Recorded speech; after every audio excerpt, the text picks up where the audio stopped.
Hello students, I am Miss Sarah. Today we have the activity about what? The respiratory system.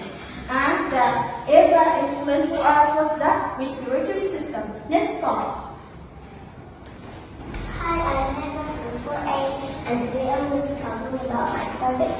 It's about the respiratory system. So first, oxygen goes through your nose, and then carbon dioxide comes out through your mouth. When oxygen goes through your nose, it goes down your trachea, and then the branches inside your lungs. These are capillaries.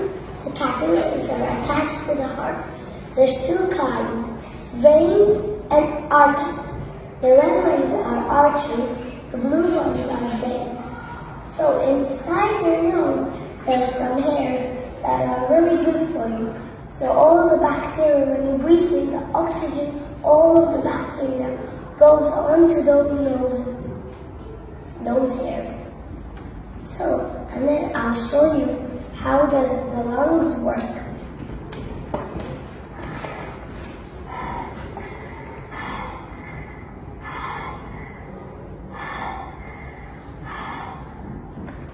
Thank you guys for watching. Thanks, Miss Sarah. Bye.